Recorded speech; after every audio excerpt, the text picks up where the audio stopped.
আল্লাহর রাহে যে আপনি খরচ করবেন, সেই খরচ করার জন্য আল্লাহ রাব্বুল আলামিন কয়েকটা মূলনীতি দিয়েছেন।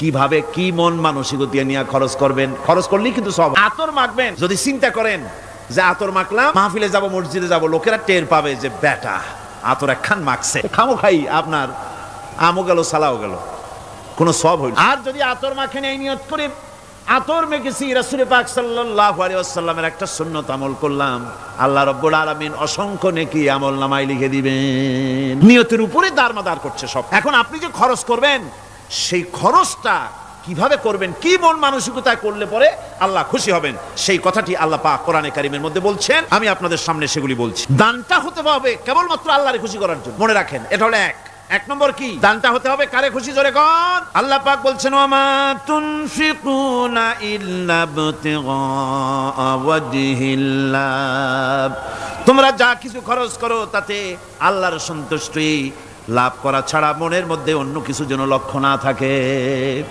শুধুমাত্র আল্লাহর সন্তুষ্টি মনের মধ্যে তোমরা রাখবে। আর কাউকে কোনো জিনিস দিয়ে তার কাছে অনুগ্রহ প্রকাশ করতে পারবে না। আমি তোমার এই উপকার করছিলাম, তুমি নেমো হারামের মতো আজ কথা বলো, এরকম বলে না। কাউকে কিছু দিয়ে অনুগ্রহ প্রকাশ করবে না, তার মনে ব্যথা দিবা না। আল্লাযীনা ইউনফিকুনা আমওয়ালাহুম ফি সাবিলিল্লাহি সুম্মা লা ইউতবিউনা মা আনফাকু মান্নান ওয়ালা আযা, যারা আল্লাহর পথে খরচ করে এবং খরচ করার পর নিজের অনুগ্রহ প্রকাশ করে না এবং কাউকেও মনোকষ্ট দেয় না, টাকা দিয়া খোটা দিল না, মনেও কষ্ট দিল না, তাদের জন্য পুরস্কারটা কি শুনুন। আল্লাহ পাক বলেন, পুরস্কার হচ্ছে লাহুম আজরুহুম ইনদা রাব্বিহিম ওয়ালা খাউফুন আলাইহিম ওয়ালা হুম ইয়াহজানুন, ওদের জন্য তার পরওয়ারদিগারের কাছে রয়েছে বিরাট পুরস্কার, আজরে আজিম। এদের জন্য কোনো ভয় নাই, কোনো চিন্তাও নাই, কিয়ামতে ডাইরেক্ট জান্নাতে চলে যাবে। সুবহানাল্লাহ। দানের এত ফজিলত যা ভাই আমি বলে শেষ করতে পারবো না, এত ফজিলত আল্লাহ দানের মধ্যে রেখেছেন।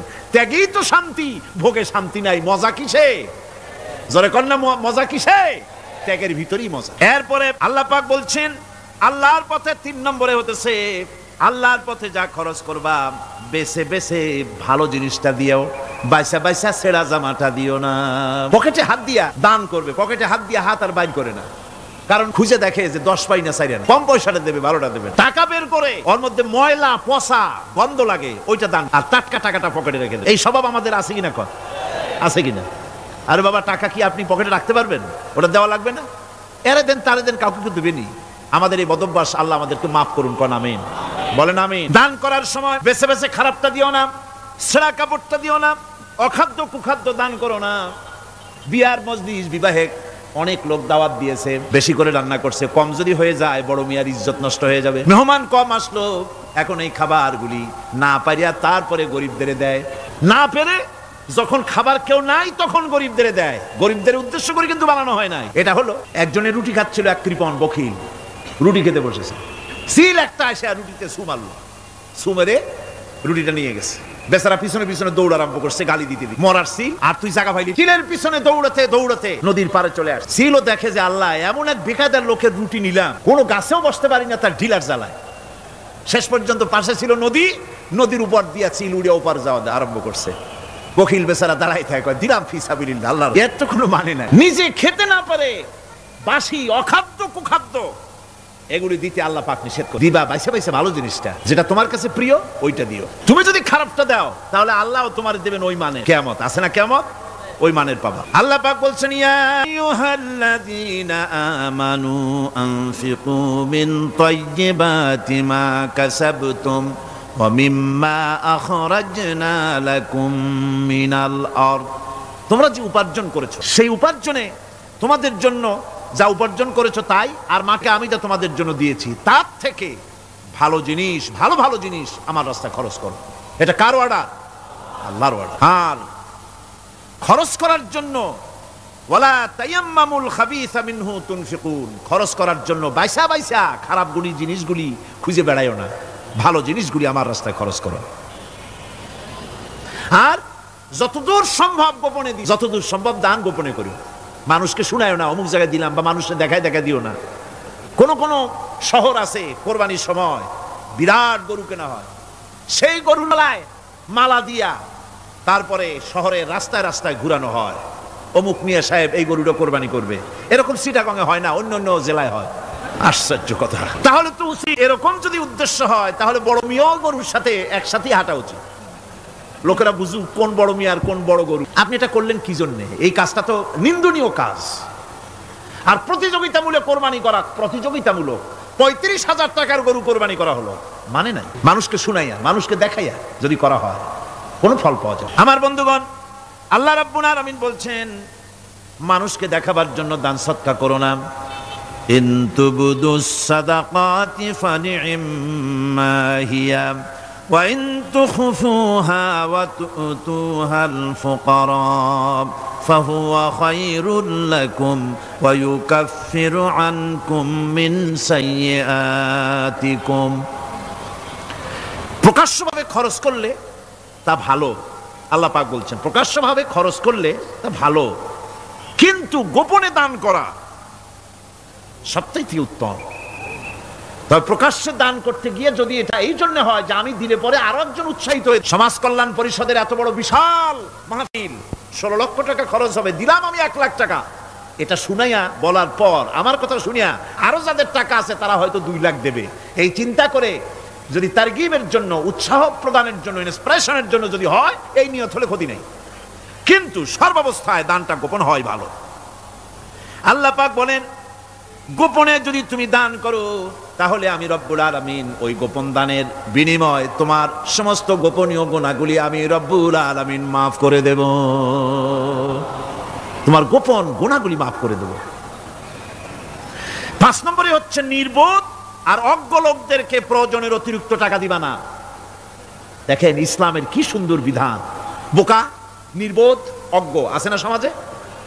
তুমি মহব্বতে, আল্লাহর মহব্বতে ওর লাগে 500 টাকা দিয়ে দিলা 5,000 টাকা, এ তো সর্বনাশ করে ফেলাবে, সে তো খারাপ জায়গায় তা ব্যয় করবে। এই জন্য অজ্ঞ লোকদেরকে, নির্বোধ লোকদেরকে প্রয়োজনের অতিরিক্ত দিতে আল্লাহ নিষেধ করেছেন। তবে আল্লাহর ইচ্ছা হচ্ছে এই যে যত বড় পাপী হোক আর যত বড় খোদাদ্রোহী হোক না কেন, প্রত্যেকের খাওয়া, পড়া, শিক্ষা, চিকিৎসা গ্যারান্টি দিতে হবে। সুবহানাল্লাহ। কোন এর নাম তো আল্লাহ, এর নাম কি? যার ভেতরে কোনো কার্পণ্যতা নাই। আল্লাহরে মানলেও আল্লাহ খাইতে দেন, না মানলেও দেন, সকলকেই দেন সমভাবে। 6 নম্বরে হচ্ছে কারো প্রয়োজন পূরণের জন্য যদি ধার দেওয়া হয়, যদি কাউকে ধার দেন তা আদায় করার জন্য বারবার তাকে টাকা দেওয়া যাবে না। একথা শুনে যারা ঋণগ্রস্ত আছেন তারা আবার এই সুবিধাটা নিয়েন না। সামর্থ্য থাকতে যদি যার কাছ থেকে ধার এনেছেন তাকে যদি কষ্ট দেন, অবশ্যই আল্লাহর কাছে আসামি হতে হবে কিয়ামতের দিন, কোনো সন্দেহ নাই। আর যে ব্যক্তি ধার দিয়েছেন তিনি যদি বুঝতে পারেন যে এই লোকটি আসলেই নিয়ত ভালো কিন্তু দিতে পারতেছে না, তাহলে এমন লোককে বারবার তাগাদা দিতে আল্লাহ নিষেধ করেছেন। তাকে শরম দিও না, তাকে সময় দাও। وَإِنْ كَانَ ذُو عُسْرَةٍ فَنَذِرَةٌ إِلَى مَيْسَرَةٍ وَأَنْ تَصَدَّقُوا خَيْرٌ لَكُمْ إِنْ كُنْتُمْ تَعْلَمُونَ। ঋণগ্রস্ত ব্যক্তির আর্থিক অবস্থা খারাপ হলে সচ্ছল হওয়া পর্যন্ত তাকে সময় দাও, আর তাকে যদি ক্ষমা করে দিতে পারো সেটা তো অনেক ভালো কথা, আল্লাহ তোমার প্রতি রহম করবেন। যদি ক্ষমার তাকে যদি সে দিতেই পারবে না এমন অবস্থা যদি হয়, তাহলে তাকে তুমি ক্ষমা করে দিও। কিছু সংখ্যক লোক আছে যারা ধার নিয়ে আসলে ফাঁকি দিতে চায়, আছে না এমন সমাজে? না নাই? কিছু লোক আছে ধার নেয়, ভাই দেবো 1 মাসের মধ্যে, কোনো সন্দেহ নাই। 6 মাস যায় তারপরেও দেয় না, অন্য কাজ করে, মিটাই, অন্য কাজ মিটায়, কিন্তু এর টাকা পরিশোধ করে না। এরকম লোকও আছে, তারা আল্লাহর কাছে দায়ী হবে। একবার পত্রিকায় দেখেছিলাম কার বাড়িতে কার্টুন দিয়েছে, বাড়িতে বিরাট সাইনবোর্ড লাগাইছে কুকুর হইতে সাবধান। তার বন্ধু বলছে ভাই তুমি কুকুর কিনলে কবে? কয় যে না কুকুর কিনি নাই, সাইনবোর্ড লাগাইছি পাওনাদারদেরকে ঠেকাবার জন্য, যাতে সহজে বাড়ির মধ্যে না ঢোকে। এই চালাকিটা আর কেউ বুঝুক আর না বুঝুক, আল্লাহ পাক তো খুব ভালো করেই বোঝেন। 7 নম্বরের কথা হলো দান করার ব্যাপারে, যে আপনি দান করতে করতে যা আছে সব ফতুর করে ফেলাবেন, এটা কিন্তু ইসলাম চায় না।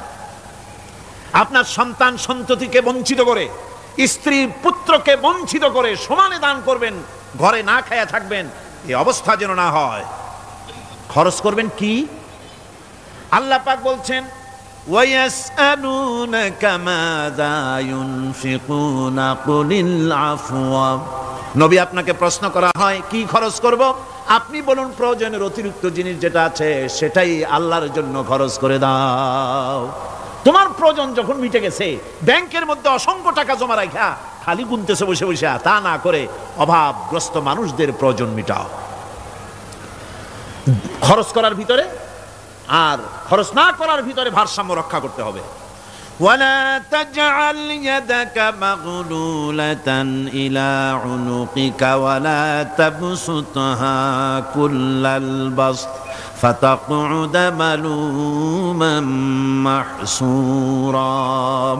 তোমাদের দানের হাত গুটায় একেবারে গলার সাথে বেঁধে রেখো না, আবার এমন বেশি ছেড়েও দিও না, কারণ এর ফলে তোমাকে অনুতপ্ত হওয়া লাগতে পারে, কার্পণ্যতাও না হয় আর দ্বিতীয় জমের মতো দিয়ে সব ফতুরু না হয়ে যাও। দুটোর মধ্যে ব্যালেন্স হতে হবে।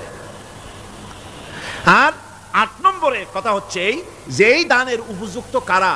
আপনি তো যাকাত দিবেন কাদের, সে কথা আল্লাহ বলে দিয়েছেন, আগে বলা হয়েছে না? কয়টা খাতে দিবেন? মাশাআল্লাহ, মনে আছে আপনাদের।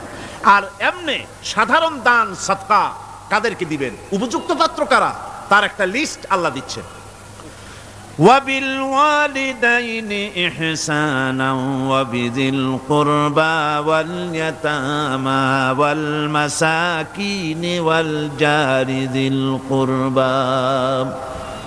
নিজের পিতামাতা, নিকট আত্মীয়, ইয়াতীম, মিসকিন এবং আত্মীয় প্রতিবেশী তাদেরকে দিবে।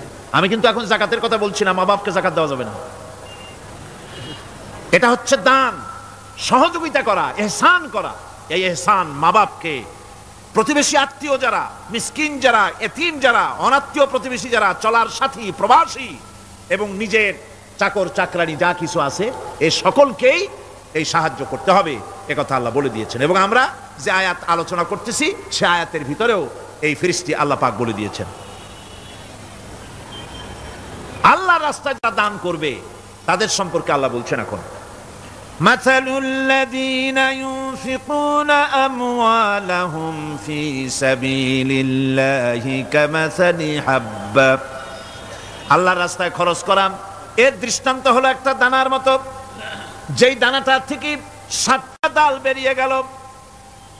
ফি কুল্লি সুমবালাতিন মিআতু হাব্বা, একটা দানা থেকে 7টা ডাল বেরোলো, এক একটা ডালে 100 করে দানা হলো, সব মিলাইয়া 700 দানা হয়ে গেল। ওয়াল্লাহু ইউযাইফু লিমান ইয়াশা ওয়াল্লাহু ওয়াসিউন আলীম। আল্লাহ পাক বলেন এই পৃথিবীতে একটা দানায় 700 দানা যে আল্লাহ রাব্বুল আলামিন তোমার হাতে ধরায় দিলেন, সে আল্লাহ পাকের ব্যাংকে যদি টাকা জমা রাখো, আল্লাহর রাস্তায় যদি খরচ করো, 700 গুণ বাড়াইয়া আল্লাহ তোমার হাতে ধরাইয়া দিবেন। আল্লাহু ইউযাইফু লিমান ইয়াশা, আর আল্লাহ ইচ্ছে করলে এর থেকেও বেশি তোমাকে দান করবেন। সুবহানাল্লাহ, কোন জোরে। আর এই দান করতে হবে মরার আগে। কোন সময় দেবেন কোন? আমার দেশে বহু মুসলমান আছে যারা বলে হুজুর আসি আপনাদের পেছনে, যা বলেন আসি, জীবন দিয়া দেব। এরা খুব চালাক, জীবন দিতে চায়, মাল দিতে চায় না। আল্লাহ তো আগে জীবন চায় নাই, আল্লাহ আগে কি চাইছেন? কোন আল্লাহ আগে কি চাইছেন? আল্লাহ চাইছেন মাল। ওয়াতুজাহিদুনা ফি সাবিলিল্লাহি বিআমওয়ালিকুম ওয়া আনফুসিকুম। আল্লাহ পাক বলেন জিহাদ করো আমার রাস্তায় মাল দিয়ে আর জান দিয়ে। মাল দাও আগে, মাল না দিয়া যদি আগে মরে যাও, মালটা তো থেকেই গেল। সুতরাং মাল আগে আমার রাস্তায় দাও। দেবা কখন? মরার আগে দাও। ওয়ানফিকু মিম্মা রাযাকনাকুম মিন ক্বাবল আইয়াতিয়া আহাদাকুমুল মাউত। আমার রাস্তায় খরচ করো মৃত্যু আসার আগে। فيقول رب لولا أخرتني إلى أجل قريب। যদি মরার আগে না দাও, মৃত্যুর সময়, মৃত্যু যখন এসে গেল সেই সময় যদি বলো অনুশোচনা যদি করো, আহারে যদি আমি সময় পাইতাম, একটুখানি যদি সময় দিতে আল্লাহ, একটু সময় আমারে যদি দাও, ফাসাদ্দাকা ওয়া আকুম মিনাস সলিহিন, দান সদকা করব, সব আল্লাহর রাস্তায় দিয়ে দেব, আর আমি সালেহ বান্দাদের মধ্যে শামিল হয়ে যাব। আল্লাহ একটু সময় আমারে দাও। আল্লাহ পাক বলছেন, ওয়ালা ইউআখিরাল্লাহু নাফসান ইযা জাআ আজালুহা আল্লাহু খাবীরুম বিমা তা'মালুন। মৃত্যুর নির্ধারিত সময় আসলে এক সেকেন্ড আগে পাশে করা হবে না। সুতরাং মৃত্যুর আগে খরচ করো। আপনি মনে করবেন যে আপনি মরে গেলে পরে আপনার ছেলে মেয়ে আপনার জন্য করবে, খরচ করবে। হ্যাঁ করবে, ঠিক। মরার পরে কুলখানির পরে 40, তারপরে শেষ, এরপর আর করবে না। আপনার ছেলে মেয়ে আপনার জন্য করবে তার প্রমাণ তো আপনি নিজে। আপনি আপনার ছেলের মেয়ের জন্য কি করেছেন? আপনার মা বাবার জন্য কি করছেন? আপনার মা বাবার জন্য যদি আপনি কিছু না করে থাকেন, আপনার ছেলে মেয়ে আপনার জন্য করবে না। সুতরাং নিজের কাজ নিজে করেন। আপনার পিঠ যদি চুলকায়, আর নাতিরে যদি বলেন নাতি পিঠটা চুলকায় দাও, সে যে জায়গায় চুলকাবে আপনি করবেন উত্তর দিকে, সে উত্তর দিকে, দক্ষিণ দিকে, উপরে, নিচে, পিঠে, পাছার কাছে, যে জায়গায় আঙ্গুল দেবে আপনি করবেন ওখানে না, আবার আরেকটু উপরে দাও, আরেকটু পাশে দাও, জায়গা মতো পড়বেই না। আর কষ্ট করে নিজের হাতটা যদি পৌঁছাইতে পারেন জায়গা মতো পড়ে, একবার চুলকানি মারলেই চুলকানি শেষ, ঠিক কিনা? সুতরাং আপনি অন্যের উপরে ভরসা না করে নিজের খরচ নিজেই করে যান, নিজের কাজ নিজে করে যান, আল্লাহর রাস্তায় খরচ করে যান, বেশি পরিমাণে খরচ করেন। যত খরচ করবেন আল্লাহ রাব্বুল আলামিন রাজি হয়ে যাবে। কোন সুবহানাল্লাহ।